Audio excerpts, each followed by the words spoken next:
día. Buenos ¿Cómo días, están? buenos días, Flor, buenos días, DJ Alex, buenos días a los radioescuchas que nos sintonizan en las frecuencias de Telemetro Radio, nos ven en streaming por Metcon Go y también nos ven por televisión abierta en la señal de RPC Televisión Canal 4. Hoy es miércoles 21 de abril del año 2021, 21-4-21 para los cabalosos. Oye, entonces el próximo mes 25, 21, 5, 21 y así. ¿No, y así hombre? nos vamos. Ya.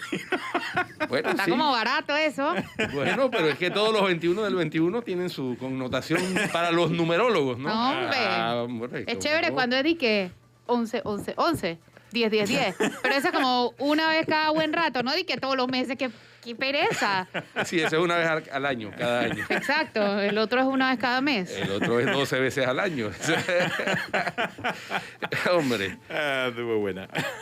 Oye, ayer a nivel internacional, pues todos los ojos, por lo menos de Occidente y de buena parte del mundo, estuvieron puestos en el fallo que decidió un jurado de conciencia en Estados Unidos contra el policía Derek Chauvin y que fue condenado por los 3 cargos que se le hicieron relacionados con la muerte del señor George Floyd. Muerte que causó conmoción racial en Estados Unidos en el momento en que se produjo el año pasado. Alguien comentaba que qué tal que ese juicio hubiera sido en Panamá. Estoy pensando en lo mismo. ¿Ah? Eso hubiera sido declarado no culpable. Sí. Muy probablemente. Y si se necesitaba mayoría calificada, más no probablemente. lo condenaban. No, lo hubieran encontrado a lo mejor culpable, pero no lo hubieran condenado. Allá el jurado, en Estados Unidos, los jurados de conciencia tienen que lograr un consenso para condenar a alguien. Si alguien del jurado... O sea, tiene que haber unanimidad. Sí, si alguien del jurado de conciencia manifiesta dudas, entonces no se produce un fallo condenatorio. Y este jurado estuvo compuesto en su mayoría por personas de raza blanca y en su mayoría por mujeres. De manera pues que las minorías tuvieron su representación, pero también para evitar que hubiera una connotación de carácter racial. Con buen criterio, al seleccionar los jurados, pusieron a mayoría de raza blanca, porque se estaba juzgando el asesinato de una persona de raza negra. Y eso creó un balance. Claro, eso creó un balance, obviamente, a la hora del resultado. Así que, bueno, continúan creciendo los voluntarios para la vacuna de AstraZeneca. Desde el momento en que se lanzó anoche hasta hace unos minutos, habían 10.000 personas, quedan solamente 8.000 citas disponibles. Obviamente los sistemas han colapsado por la cantidad de gente que ha querido participar. Hubo algo de problemas con las personas de cédula PE. Hay problemas, pero según el director de la AIG no hay ninguna limitación, pero sí hay problemas a la hora de poder que se puedan inscribir. Para hay que darle y perseverancia, pues, porque en verdad el momento vale la pena. Eso es lo que me han dicho, porque he recibido 2 versiones de gente de cédula PE que me ha dicho, me ha tomado 5 horas, pero después de 5 horas... Así me pasó a mí ayer. La pude conseguir. Le saqué a alguien PE y ayudé pues a una señora mayor a sacar su PE. Yo pensaba que tú te habías inscrito como voluntaria para... No tengo 50, queridito. Está fuera del rango de edad, por Dios. Pero pues bien fuera. No respeta. Pero muy fuera. Por favor. Respeta. Yo digo que lo pongamos en el freezer por 10 minutos. No, pero yo le ayudé a alguien y tomó como un buen par de horitas, pero ¿sabes qué? Eso es lo que es. Pero qué bueno que la gente no se dejó llevar por la desinformación en torno a la vacuna de AstraZeneca Oxford y también con respecto a la de Johnson & Johnson, que ya la Autoridad Europea de Medicamentos dictaminó que siguen siendo mayor los beneficios que los riesgos de esa vacuna, que también está dentro del lote de vacunas compradas o adquiridas o comprometidas por el MINSA, especialmente para las regiones de difícil acceso, porque la de Johnson & Johnson, recordemos, es una sola dosis, por lo menos hasta el momento, ¿no? Sí. Así que qué bueno que la gente está masivamente generando un interés por vacunarse, porque como bien dicen por ahí, la mejor vacuna es la que está puesta. Y las frases, por ejemplo, Raiza, que es la plataforma, pues se hizo allá trending, y la otra frase que se hizo trending es a rifársela. Sí, bueno, esta es una rifa. Esta no es tan rifa porque como ya dijimos, creo que son 4 casos por millón de habitantes.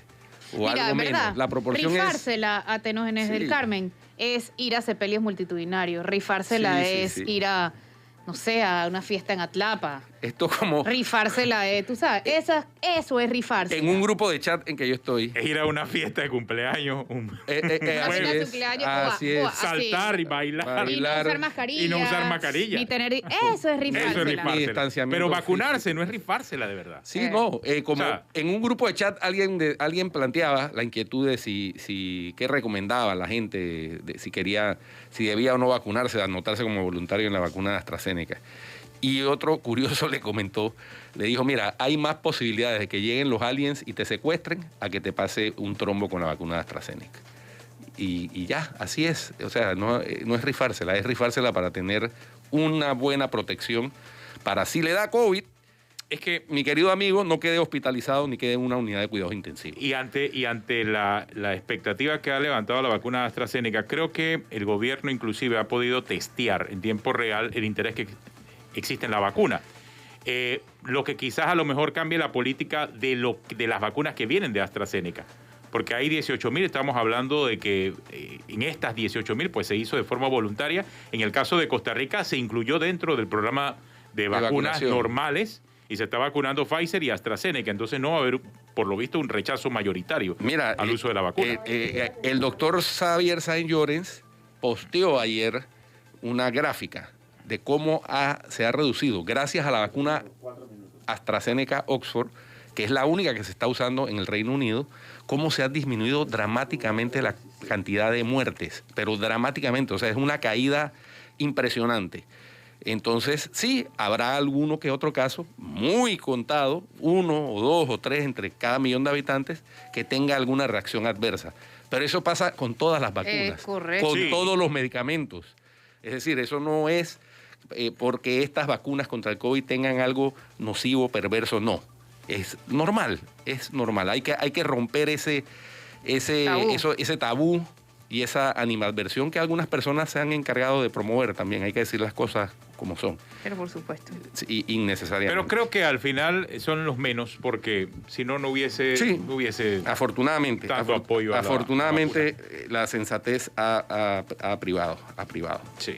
Hoy ya tenemos nuestro invitado esta mañana, el ex magistrado de la Corte Suprema de Justicia, Harry Díaz, con el cual vamos a hablar acerca del tema que ha ocupado la atención esta semana, que es el tema de la justicia, la situación de la justicia, en qué condición está la justicia. Y él, que jugó un rol clave dentro de lo que fue el caso Martinelli, o sea, él tiene experiencia como magistrado fiscal. Parte de la responsabilidad de lo que fue el caso recayó en los hombros del licenciado Harry Díaz. Flora, lo tenemos ya en contacto. Buenos días. Buenos días. ¿Cómo amanece el día de hoy? Excelente. Gracias por la invitación. Bienvenido. Guido decidió que él va a empezar la entrevista hoy. Bueno, decidiste tú, porque eso no lo habíamos conversado. Pero solo conversamos, pero ya tú no prestas atención. Yo con mucho gusto. Magistrado Harry Díaz, bienvenido a Cuarto Poder. Usted ha sido testigo, como toda persona medianamente informada en el país, de las reacciones que se han suscitado en relación con la decisión de la Corte Suprema de Justicia en el caso del diputado Arquesio Arias. Especialmente, la que más llamó la atención fue la decisión en el caso de uno de los cargos de actos libidinosos cometidos contra una mujer menor de edad. Y por la connotación que tuvo la decisión, que logró que 5 de 9 magistrados lo vieran como culpable, 4 lo vieran como no culpable, pero por disposición del artículo 495 del Código Procesal Penal, que determina que se requiere una mayoría calificada para condenar a un diputado en ese proceso especial de personas con un fuero especial, que son juzgados, en el caso de los diputados investigados y juzgados por la Corte Suprema de Justicia. Usted que tiene la experiencia de haber estado no solo en la Corte, sino que además tiene la experiencia de haber sido fiscal en un caso también de tanta connotación jurídica, pero también política, como el caso de los llamados pinchazos, su opinión al respecto. Muchas gracias. Mire, definitivamente que para mí esto no fue una sorpresa y se lo digo por lo siguiente. El párrafo segundo del artículo 495 ya sabemos que exigen 2/3 partes para lograr algún fallo de fondo por parte de los 9 magistrados de la Corte Suprema en los casos de los diputados. Aquí tenemos un problema, tanto de ley, que establece un foro y un privilegio específico para los diputados, y un problema de la cabeza del órgano judicial. Hay un grupo que yo denomino el lado oscuro de la fuerza, y que es el magistrado Ayub Prado, Fábregas, Russo, Sedalice y de León, dando vueltas alrededor de este grupo. Para mí no había ninguna duda de que no lo iban a condenar por el famoso pacto de no agresión que existe entre diputados y magistrados y viceversa.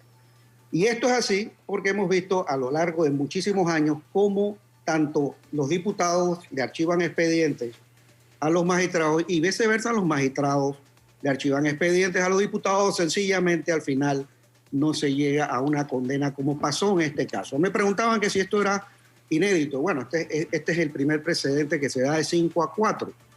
Y es lamentable que se dé porque en el año 2018 me tocó en reparto la ponencia de una inconstitucionalidad precisamente sobre ese artículo 295, en el segundo párrafo, donde se establecía por doctores Ernesto Cedeño, Rosendo Rivera, se acumularon estos procesos, donde se establecía que ellos consideraban que era totalmente inconstitucional esta prebenda adicional a los diputados. Yo estuve de acuerdo, presenté un proyecto.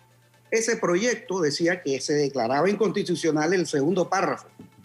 Pasó sin observaciones en lo absoluto en el mes que tienen para dar observaciones el resto de los magistrados.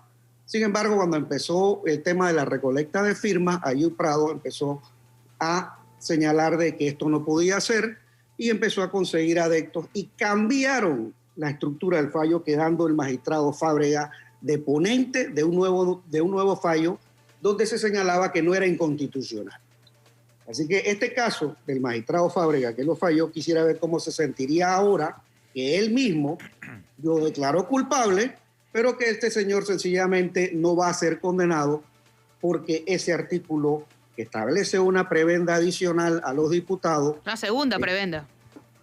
No, es que tienen múltiples prebendas y yo se las puedo enumerar si las quieren. Sí. Pero el tema es que, dado que no se declaró inconstitucional, este tipo de situaciones pasa. Y me acuerdo que les dije en el Pleno, cuando estuvimos en esa discusión, señores, ¿cómo le vas a explicar al país que un caso quede 5-4, 5 personas lo condenan, pero entonces esta persona, siendo mayoría, que funciona para el resto de la población, entonces en este caso el diputado sencillamente quedaría no condenado?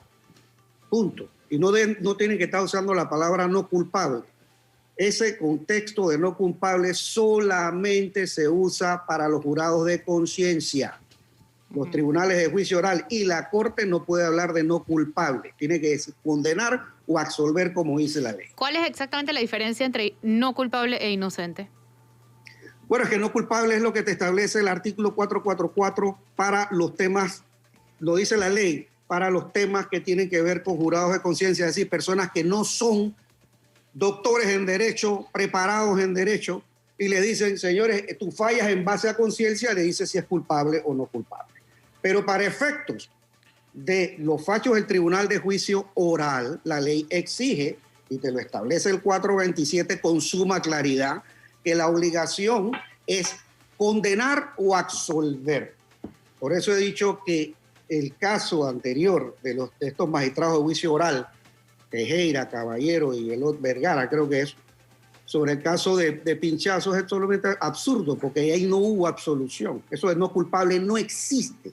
No cumplieron con la ley. Revisando el fallo al que usted hace referencia y su salvamento de voto y el salvamento de voto también de Olmedo Arrocha, del magistrado Olmedo Arrocha, noto que hubo un tercero interviniente que evidentemente tenía interés en ese momento en que se produjo esa decisión, que es el licenciado Carlos Carrillo, que él incorpora un elemento curioso, pero que además la mayoría de la Corte lo toma como para sí. Y es que dice que 2/3 partes es la misma proporción que se utiliza en los tribunales de juicio, en que son 3 los jueces que determinan. Porque necesitas 2-1. Siendo 3, la mayoría es 2-1. Igualito que 6-9. Pero por proporción matemática, en esa pequeña cantidad de tribunal colegiado, el mínimo tribunal colegiado, porque no puede ser de 2, porque tiene que haber una decisión mayoritaria, pues también coincidencialmente es 2/3 partes. Pero no significa que ese haya sido el propósito de la norma. Entonces la Corte hizo un malabarismo filosófico, matemático, jurídico, desde mi punto de vista, increíble para una alta corporación de justicia, ¿no? Así es, así es. Miren, una de las preguntas anteriores, los diputados tienen una serie de prebendas, como lo son ser juzgados por un foro especial, es decir, por la Corte Suprema de Justicia. No solamente eso, sino que además la Corte es el que los tiene que investigar. Es una función totalmente atípica del órgano judicial. Y se tuvo que crear una oficina fiscal y crearla. Bueno, estaba establecido en la ley el tema del magistrado fiscal, que había que investigar.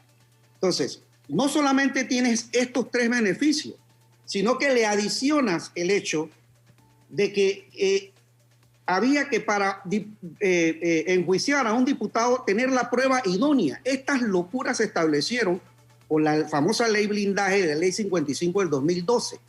Prueba idónea del hecho imputado, es el numeral 4 del artículo 488. Y modificaron todo el articulado, porque el espíritu de esa norma, como dicen las actas de la Asamblea, no era preocupación de que si se cumplía o no con el sistema penal acusatorio, era que los diputados no querían tener lo que ellos denominaban la espada de Damocles encima de ellos, y querían que sus procesos se resolvieran de forma automática.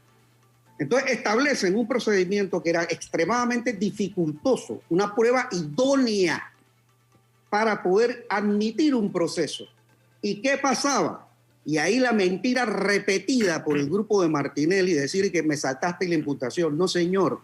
La ley, cuando la cambiaron, y la cambiaron en el tiempo de Martinelli presidente, señalaba que se requería una prueba idónea y cambian la fraseología, es decir, del hecho imputado. Igual lo cambiaron en el artículo 489 y el 491A, que señalaba un otro absurdo, que afortunadamente fue declarado inconstitucional en noviembre del 2015, que señalaba que había que acusar en 2 meses y máximo en 3 si es una causa compleja. Vaya a cualquier fiscal del Ministerio Público a preguntarle si ellos pueden resolver un caso en 2 meses o una causa compleja en 3. Es imposible. Solamente el tema del lavado de dinero, los especialistas internacionales dicen que tú llegas a entender la maraña del lavado de dinero en 6 años. ¿Cómo es posible que pretendían los diputados que a ellos se les fallara, que se les acusara y se fallara en un término máximo de 3 meses? Se declaró inconstitucional. Todas estas prebendas las tienen los diputados. Encima le establecen la del 495, el segundo párrafo, que se dice 2/3 partes. Ahora, dicen, bueno, pero es que a los magistrados también los tiene que sacar, condenar 2/3 partes de los miembros de la Asamblea. Ok, perfecto, pero es que no deben haber estos fueros especiales, ni para magistrados ni para diputados, y menos que se juzguen entre sí. Tenemos una pausa, ex magistrado Harry Díaz. Ya regresamos aquí en Cuarto Poder. Que no se vaya. No se vaya.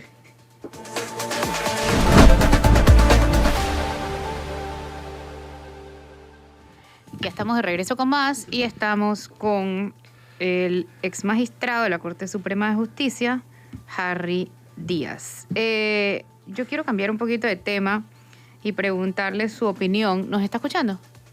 Sí, cómo no. Su opinión acerca del intento de autoembargo de Ricardo Martinelli a EPASA, el juicio amarillo.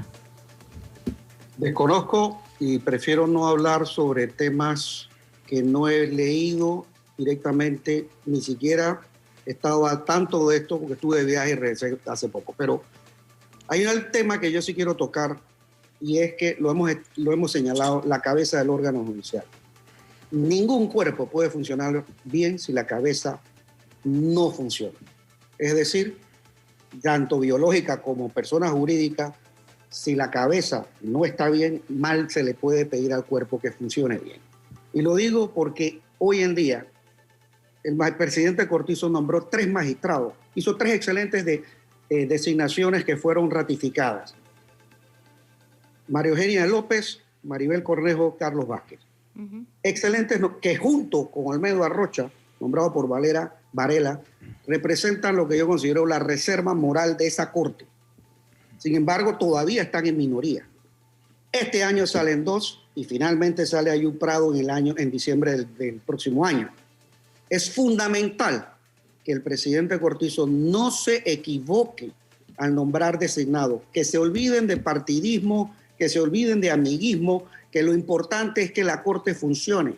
Varela lo trató de hacer en el 2016 cuando nombró a Russo y a Sedalice para que apoyaran a Fábrega y Ayub, y ahí tenemos los resultados. Es evidente la actuación de todos estos magistrados para tratar de evitar los procesos de los diputados, sobre todo el de Ricardo Martinelli. Y hay uno que es el ejemplo claro, revelador de la actuación de Ayub y Fábrega al defender a Martinelli, como es el caso de Impregilo, que lo presentó Fernando Berguido hace varios años, hasta hace 6 años atrás, cuando era embajador en Italia. Aquí no le querían aceptar el expediente. Fábrega decía que no lo había presentado personalmente. Yo le decía que no tiene que presentarlo personalmente. Su obligación es denunciarlo. Artículo 83 del Código Procesal Penal dice que cualquier funcionario público que vea que se ha cometido una especie de delito lo tiene que denunciar. Está en Italia como embajador. Ve un fallo en contra de condena de la vítola que involucra a Martinelli.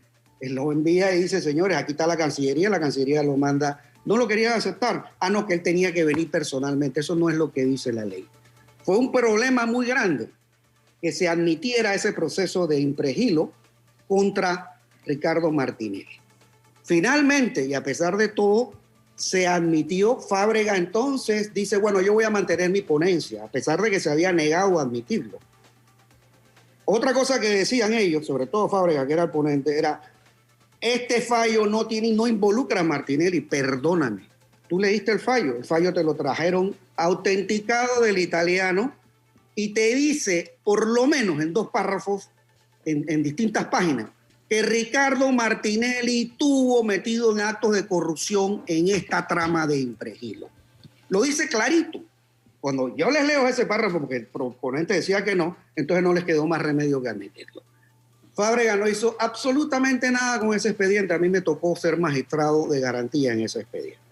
Recordemos que cuando estuvo en julio del 2017 preso Martinelli por el tema de pinchazos y que estuvo en la Florida, en agosto, cuando estaban todos estos casos siendo todo el tema de extradición, viéndolo el juez Edwin Torres en la Florida, en el Distrito Sur, de repente empieza, de la nada, a llegarme notas del magistrado fiscal Fábrega pidiéndome una imputación. Yo sabía por dónde iban. Ya hemos dicho, le habíamos discutido el tema, aunque no se había decidido en pleno de la Corte hasta enero del 2018, que esto implicaba la admisión de un proceso contra un diputado, implicaba claramente su imputación, por lo decía la ley. Pero se seguían dando los locos tratando de ayudar a Martinelli con este tema. Me pidió 5 veces por notas y no le contesté ninguna, porque era coincidencialmente en el momento, y me pedían la audiencia para unos días antes de que Edwin Torres se pronunciara sobre la extradición. Qué coincidencia. Por supuesto no dije nada. ¿Qué hizo Fábrega y Ayub? Mandaron a 3 funcionarios, una función que le corresponde al magistrado de garantía, mandaron a 3 funcionarios de la presidencia, de Secretaría General y uno del despacho de Fábrega a tratar de notificar la nota. Una simple nota que decía, yo estoy pidiendo la audiencia de imputación. ¿Para qué? Para usarla en el proceso de extradición, diciendo, miren, ve, aquí hay magistrados de la Corte que están diciendo que falta la imputación de Martinelli. ¿Ok? Cuando los querellantes se dieron cuenta de esto, los querellantes del caso de pinchazo, el 138-15, presentaron una denuncia en la Asamblea muy bien fundamentada. Es más, me pidieron me pidieron que hiciera una ampliación, me pidieron que si yo como magistrado fiscal, magistrado de garantía, en este caso de Impregilo, había ordenado algún tipo de notificación a través de la Cancillería, y dije que no. Y que si estos señores habían hecho, esto era un claro caso de extralimitación de funciones, como mínimo, hasta obstrucción de justicia. Eso todo le llegó a la Asamblea. Están viendo que un magistrado de la Corte señala, hey, aquí hay mínimo, como mínimo, un caso de extralimitación de funciones de Fábrega de Ayu Prado, y sencillamente le archivaron el expediente. Entonces, es innegable. Y dado que ya le habían archivado casi un mes antes unos expedientes a no me acuerdo cuál, de Fedalice y otros magistrados más de la Corte, yo sabía que esto iba a pasar. Y efectivamente quedó 5-4. Explícale tú al país cómo se administra justicia cuando 5, que es mayoría, consideran que es culpable, pero el hombre ahora queda libre. Ahora, de risa por la pero calle. licenciado, ¿Y que no es el primer caso? Sí, pero hay un tema, hay un tema. No iba a ser el último hasta que se cambie la Constitución. Pero hay un tema. La Constitución y la ley, porque el problema no es solamente de la Constitución. Es que yo creo que en el caso del magistrado Ayu Prado, usted muy bien está afirmando que puede ser esa línea, mantiene una línea de comunicación con el caso de Ricardo Martinelli, pero yo creo que va más allá. Yo creo que mantiene una línea de comunicación con el que esté en el poder en ese momento, ya sea Ricardo Martinelli, ya sea Juan Carlos Varela, ya sea el partido en el gobierno, el señor Cortizo, no sé, pero él en este caso, él podía haber hecho el voto de diferencia para condenar al señor Arquesio. Su voto tenía un peso. Entonces, ¿para quién está jugando el señor Ayu Prado? ¿O es que el señor Ayu Prado quiere seguir en ese puesto más allá de su término, que está por vencerse, por cierto? Pero para mí no hay ningún tipo de duda que él se busca congraciarse con los diputados para efecto de mantenerse vigente. Acuérdense que cuando él entró en el 2013, qué coincidencia que se disparó, o más bien se creó el turismo judicial en la Corte. A partir del segundo semestre del 2013, se dispararon los viajes al exterior con Ayu Prado. Cuando yo lo conocí en Zona Libre... Ahora se detuvo por la pandemia, ¿no? Sí. ¿Perdón? La pandemia lo amarró. Se convirtió en turismo virtual. A ellos sí les ha afectado la pandemia de verdad. Por supuesto, ya pasó de presidencia al que está como en Silver. ya va de Entonces, categoría. Esto es un negocio redondo. Oye, ¿los viáticos se regresan o no se regresan? ¿O son como en el Ejecutivo que se los queda? Es que los que van a regresar, oye. Pero es que los viáticos solamente se pagan cuando hay efectivamente viajes. O sea, para turismo virtual no requiere viáticos. Bueno, ¿tú qué sabes? Vamos a ver. Pregúntense cuántas veces se fueron a estudiar los magistrados de la Corte Suprema. Ahí sobre deben todo. llegar estudiados, no llegar a estudiar con nuestra plata. Por supuesto. ¿Cuántas veces usted viajó? Yo viajé 5 veces. Ajá. En 10 años. En 2014 y 15, perdón. Sí. Y con esos 5 viajes me di cuenta que era innecesario el 90% de los viajes de los magistrados. Es obvio, ¿no? Para que sea. Es obvio. Y me mandaban a cosas que nadie quería ir. Se pasan viajando y los suplentes actuando acá, ¿será, no? Los suplentes actuando, pero es que te pagan viáticos muy cómodo, incluso los magistrados lo reconocen, aprovechan para conocer, obviamente, por eso es que se le dice turismo judicial. Les pagan unos viáticos, entonces hay todavía, lamentablemente, una mano derecha que es la que coordina todo con los que están arriba de la dirección administrativa, que de los 5 viajes, como veían que yo la había acusado, entonces me hace una reclamación diciendo que de los 5 viajes se habían equivocado en 4 y que yo debía devolverle al Estado 1.400 palos, por supuesto, automáticamente. ¿De verdad? Aquí están tus $1.400. Oiga, licenciado. 1.400 no me quemo, dice. Harry, sería bueno entender, es que, bueno, yo lo he escuchado por allí en las esquinas, en los pasillos, dicen que apenas llega un magistrado nuevo, el que le da las clases de inducción al magistrado nuevo es Ayu Prado. ¿Eso es cierto o eso es falso? No, de verdad. Yo he escuchado eso. Yo he escuchado eso. O sea, dice que llega el magistrado nuevo y entonces llega Ayu Prado, no importa que sea presidente o lo que sea, él llega y él dice, mira, esto funciona así, así, así, para esto conversa con esta persona, o sea, tiene todo un esquema. Ahí es donde no es broma, es muy en serio esto. Ahí es donde son cooptados por lo que llamó el magistrado Harry Díaz las fuerzas del mal. Sí, o sea, pero no sé si así funciona. Cuéntanos, Harry. Bien oscuro. Eso funciona así, ¿verdad? Sí. Él llega y entonces agarra al nuevo y trata como de acomodarlo, tratarlo bien para sintonizarlo en su onda. Pero definitivamente, y por eso digo, es importantísimo que el presidente Cortizo haga 3 buenas designaciones ahora, para que esta reserva moral empiece a trabajar como Dios manda. Estos 4 magistrados, los 3 que nombró él y Olmedo Arrocha, para que empiecen a realmente a cambiar la cara del órgano judicial. Magistrado. La ley hay que cambiarla. La ley del sistema penal acusatorio, que muchos llaman absolutorio, tiene que modificarse en muchos aspectos. El último proceso, la última designación se hizo siguiendo parámetros menos partidistas en teoría y con evaluaciones psicológicas y tal. Y de hecho el país aplaudió esa designación o el proceso para esa designación. ¿Cómo sugeriría usted hacerlo esta vez, ya que tomando en cuenta que la última vez se hizo bien y mire usted el resultado? Mira, yo te diría que si lo quieren hacer de forma de transición, porque es muy difícil que tú le digas a un presidente de la República, hey, ahora pierde tu derecho a nombrar 5 o 6 magistrados, como es el caso ahora del presidente Cortizo. Ok, hagámoslo de la siguiente forma.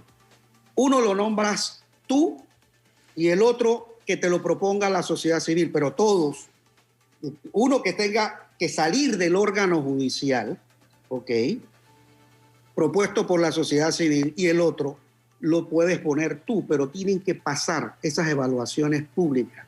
Me acuerdo que Movín, creo que en los 10 candidatos que había escogido Varela para que fueran analizados, revisados por la sociedad civil, se le hizo público.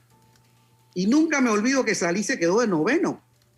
Entonces, ¿cómo es posible que de una evaluación que se hace, Anacita Robo de primera, María Eugenia López de segunda, en esa evaluación que se hizo pública, venga Varela y coja a un 9º, porque ese amiguismo, y cuál era el contenido de los trasfondos de esta cosa, yo lo puedo controlar. Tú no puedes controlar a alguien que tiene bandera de conveniencia, porque cuando tú dejas el poder, se le va a pegar a la siguiente bandera de conveniencia, como efectivamente pasó. Apenas, yo no sé si había pasado un año y medio, y ya el propio Varela estaba criticando la designación que él mismo había hecho de Russo y de Sedalice. Total. Se estaba quejando, pero si tú lo designaste. Entonces, ¿ahora qué pasa? Que acuerpaste el lado oscuro de la fuerza, y es un lío que las cosas funcionen bien si la cabeza no está bien. Por eso es esencial que el presidente Cortizo vuelva a hacer 3 buenas designaciones en esta ocasión para que ya haya una mayoría. Yo tuve 8 años y medio en esa corte en minoría. Es desgastante. Y yo no pasaría por eso otra vez. Así que se los digo honestamente. O sea, que lo saquen de la lista. No me interesa estar en ninguna lista. Yo tengo 60 años. Ya voy para mi segunda dosis de vacuna. Así que yo no sé cuánto tiempo me queda. Del lado de mi familia no somos muy longevos. Así que yo quiero estar con mi familia el tiempo que me quede y no quiero estar peleando nada en la corte. Magistrado, ya le toca a las nuevas generaciones hacerlo. Aquí hemos planteado en varias ocasiones que... Ya peleó y bastante. Sí, aquí hemos planteado en varias ocasiones, porque siempre que tocamos el tema de los magistrados, viene el cuestionamiento a la forma como se designan los magistrados en Panamá, que no es muy distinta de cómo se designa, por ejemplo, en Estados Unidos. La diferencia aquí es que quien tiene que hacer el escrutinio no lo hace de la manera adecuada, sino que siempre hay una especie de guiño de ojo por parte del Ejecutivo hacia la Asamblea, que es la que debe ratificar a los designados. Sin embargo, y no es por tirarle flores a usted, yo he dicho que la independencia de un magistrado o de un contralor o de un procurador, etcétera, cargos que tienen la independencia definida en la ley, en la Constitución y en la ley, porque la independencia tiene que ver con la posibilidad de removerlo o no del cargo. Entonces la independencia la da el blindaje ese de que los magistrados tienen un procedimiento especial para ser juzgados, el contralor general, el procurador general también tienen un procedimiento especial que solo los juzga la Corte por causas definidas en la ley. Eso debería ser suficiente para otorgarles la independencia, pero viene la otra parte, que es la parte insondable, que es el carácter de cada una de las personas designadas. Usted actuó con independencia, eso no le queda la menor duda a nadie, porque la tendencia que hay es que la gente piensa que es que el magistrado, como lo designó fulanito, le debe el puesto a fulanito. Y entonces ese fulanito se blindó designando a ese magistrado. En el caso suyo quedó en evidencia que con el señor Martinelli, que lo designó usted como magistrado, fue exactamente, no se dio ese fenómeno. O sea, a usted le tocó ser fiscal en el caso y fue un fiscal que actuó de manera correcta e implacable incluso. Y actuó apegado a derecho, a pesar de que la cantaleta del equipo legal de Martinelli, que todavía a estas alturas insisten en el tema de la imputación, de la falta de imputación, cuando la misma ley, como usted ha explicado, 55, estableció que con la acusación era suficiente. Sí, de hecho, sobre eso me gustaría agregar. En estos días justamente vi una cuenta que no sé si maneja Ricardo Martinelli, dice Ricardo Martinelli Fans, yo no sé qué, que decía, que mostraba una foto de Harry Díaz justamente, y decía: hay que ser un verdadero HP para morder la mano que te puso los frijoles en la paila. O sea, ese es el criterio clientelar que le ha hecho daño a la justicia en Panamá, precisamente. Así es. Lo peor de todo es que Martinelli sabe perfectamente bien, y gracias a Dios, y toco madera, que en mi casa jamás ha faltado el arroz, el poroto y la carne. No solamente el poroto, como dice él. Pero independientemente de eso, él sabe también que mi familia, del lado de mi mujer, de mi esposa, no me necesita económicamente. Y eso me ha permitido a mí ser en la mayoría de mi tiempo profesional un servidor público. Y es la palabra, servidor público. Aunque no lo crean, algunas personas tenemos vocación de servidores públicos. Tú le preguntas a una maestra que pudo haber estudiado medicina, ¿por qué eres maestra y no doctora? Pero es que la vocación mía es ser maestra. Entonces, esto lo tienen que entender. Las personas, cuando agarran estos cargos públicos, lo deben tener como una honra, una responsabilidad. No es que tú te conviertes en el dueño de una finca privada por el cargo, que es lo que sucede con muchos funcionarios públicos. Abusan, se exceden, le sustraen fondos del erario público y no pasa nada, porque la propia ley lo permite. Por eso les estoy diciendo que los cambios son a nivel constitucional y a nivel legal. Ahora, ¿pero por qué cambian? Porque hay personas que tienen una forma de pensar antes de llegar a la Corte, se sientan en la mesa de la Corte y resulta que cambian diametralmente Totalmente su pensamiento. ¿Por qué pasa eso?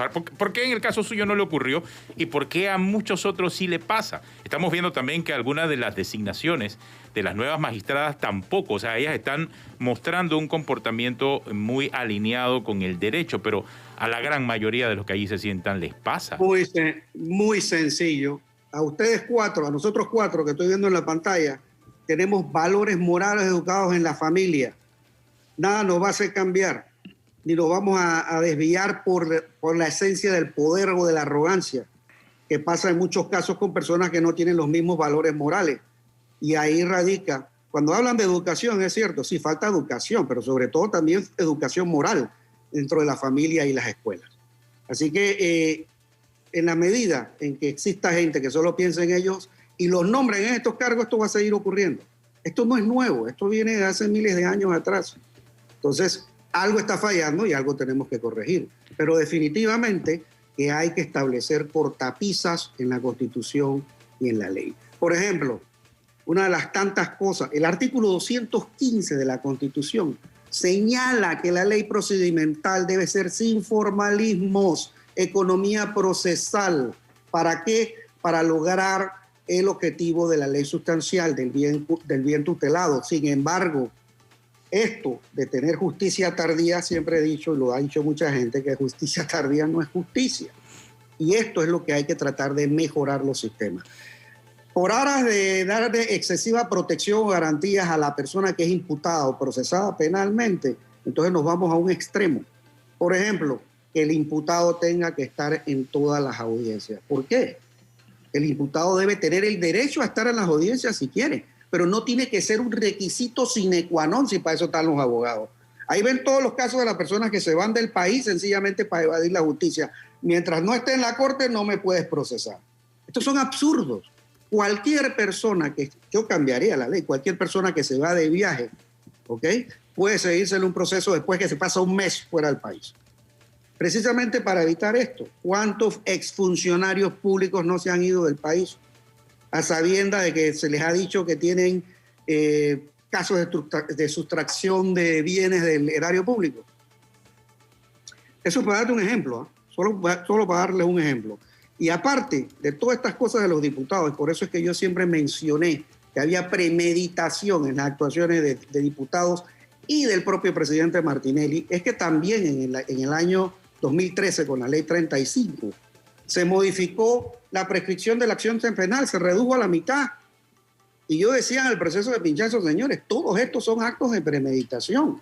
Yo me estoy acomodando, sé que estoy cometiendo algún acto irregular o ilícito, que puedo ser penado posteriormente, entonces empiezan a buscarle todas las cortapisas. Ah, no, que necesitas prueba idónea, ley 55 del 2012.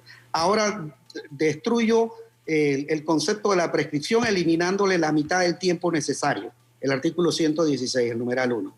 Hey, por favor, ¿hasta cuándo? Entonces, estas cosas hay que corregirlas. Para mí no debe existir prescripción de la acción penal, sobre todo en los actos de corrupción contra la administración pública. El que no la debe, no la teme. Si yo no he hecho nada, no tengo por qué preocuparme ni ahora, ni mañana, ni dentro de 20 años. ¿Y por qué al maleante que sí ha hecho algo tiene que tener toda la ventaja de decirle, bueno, ya pasaron 5 años, ya pasaron 10 años, ya no tengo problema. Ya prescribió, nadie me puede perseguir, me voy a quedar con todos los millones. Por favor, sí. Esto es impunidad y está en la ley. Hay que cambiar. La estructura judicial está diseñada para la impunidad. Esa es la conclusión a la que hay que arribar necesariamente. Muchísimas gracias por acompañarnos, exmagistrado. Que tenga buen día. Saludos, gracias. Gracias por la invitación. Buena suerte a todos. Gracias. Vamos a otro cambio y ya volvemos, no se vayan.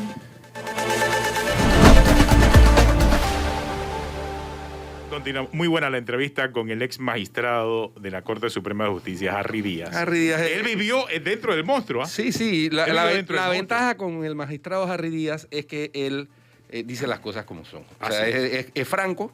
Uno puede estar en acuerdo o en desacuerdo con lo que él dice, pero nadie le puede cuestionar su franqueza. Y eso está bien para una persona que ocupó ese alto cargo en la primera corporación de justicia del país, que le tocó manejar casos delicados y que se maneja con la misma franqueza con que se ha manejado siempre. Lo que nos confirmó es el elemento ese que por los pasillos de la Corte y por todos lados corre, de que la figura, el liazón, el que mueve los cordeles detrás de la Corte, no importa si sea el presidente o que tenga cualquier cargo, no importa si sea un magistrado más de la Corte, el que mueve los cordeles es el señor Ayub Prado. Que se va el otro año, por cierto, ¿no? Sí. 2022, diciembre. 2022. Falta 1 año y 8 meses, un largo año y 8 meses como si fueran bajo el agua. Bueno, pero no se autoflagelen tampoco, ¿no? ¿Y qué quieres que haga? No, bueno, vienen 2 nuevos magistrados que... tres nuevos magistrados. Sí, pero este año, en diciembre del 2021, hay 2 nuevos magistrados que si se eligen de conformidad con los parámetros con que se eligieron los 3 últimos, se puede lograr una mayoría.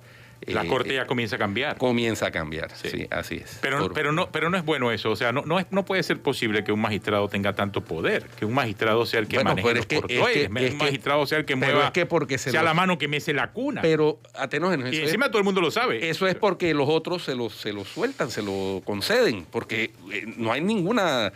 O sea, Ayub Prado ni siquiera es presidente de la Corte. No, por eso te digo, entonces, no importa que no sea el presidente. O sea, él le da igual si es el presidente de la Corte. Entonces, él no le importa ser presidente de la Corte. Eso es porque los otros... Porque ella tiene el poder por de facto en la Corte. Ese es parte del tema que está presentándose aquí, que lo confirmó el propio magistrado Harry Díaz, que estuvo allí, que vivió esa realidad. Llega un magistrado nuevo y adivinen que le da la charla de inducción el magistrado Ayub Prado. Qué bonito. Sí. Bueno, otra cosa, cambiando de tema, pues después nos eligieron como país miembro de la Comisión de la Condición Jurídica y Social de la Mujer. Disque reafirmando nuestro compromiso con la inclusión y el género. Esto pasa 4 días después de que condenas a Arquesio Arias. De que no condena a Arquesio Arias, Arquesio perdón. Arias. De que absuelve. Explícame. Bueno, ratificando nuestro compromiso, ahora es hora de cumplirlo, ¿no? Porque sigue siendo un compromiso sin cumplir. Si bien se ha avanzado, porque yo creo que sí se ha avanzado mucho en las últimas décadas, todavía estamos rezagadísimos en esa materia. Las mujeres en Panamá siguen ganando menos que los hombres, ocupando Exacto. los mismos cargos, ¿no? En la empresa privada y en algunas ocasiones incluso en el sector público. No digo los cargos que tienen una asignación igualitaria como son los altos cargos, sino en los otros cargos las mujeres han tenido que hacer una lucha y las mujeres profesionales en Panamá son mayoría. Y van a ser cada vez más porque en las universidades hay más mujeres estudiando y graduándose que hombres. Claro, y ocupan posiciones importantes. Sí, hay más mujeres ministras que antes, en posiciones claves del gobierno también. Ok, pero hay un mucho detalle. menos. Y no les hacen ni caso. Es el punto. Puede ser que la mujer tenga rol y posición importante, pero su peso, y eso lo estamos viendo en Panamá, el peso de una ministra, por ejemplo, en el Estado, no es igual a la de un ministro. Y eso lo vimos hace poco, y aquí hay que reiterarlo con el caso de la decisión de regresar a las escuelas con clases semipresenciales. Aquí a la ministra de Educación, estoy seguro que si hubiese un ministro, hombre, no le hubiesen hecho todo lo que le hicieron a la ministra de Educación. Le cayó encima el presidente, le cayó encima otros colegas de ella, le cayó encima todo el mundo.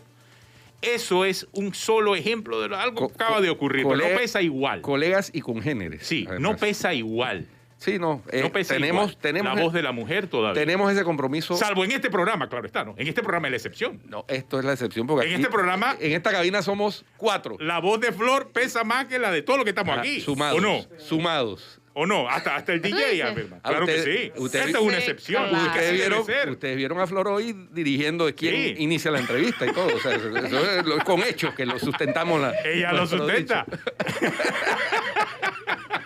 Yo En este programa hay yo una lo debo excepción. correr, yo lo debo correr. Eso me preocupa porque al final nos pasa la factura. ¿no? Exactamente. Este programa es como debe ser, Flor. ¿O no? Así es. Como debe ser. No, en serio, tenemos un compromiso, sí es cierto, Así y Panamá es signataria de todos los convenios sobre equidad de género. ¿No? En la teoría todo es lindo, en la práctica... Pero en la práctica práctica hace tenemos falta. todavía una Hace sociedad falta. machista Hace y que cuando se trata de defender los derechos de la mujer, por lo general hay falencias. Y el caso del diputado Arquesio Arias como Motón Exactamente, es el mejor ejemplo. Es el mejor ejemplo. de una mujer, además en situación vulnerable. Ujú. Y bueno, ahí Y está el no es que se resultado. trate de que alguien tenga más peso o el otro, sino que sean simple y sencillamente Iguales. Hay que equiparar esa situación y eso en Panamá lamentablemente todavía no está ocurriendo. La mujer sí ha crecido profesionalmente, la mujer sí está en posiciones clave, sí, pero ahora falta que esa voz de la mujer tenga el peso que le corresponde dentro de la sociedad. Igual peso que el del hombre, eso es una realidad, puño. 9 en punto, terminamos entonces, Flor, despida. Chao. Hasta mañana. Quédense Mañana. con Conéctate con la Estrella. Chao.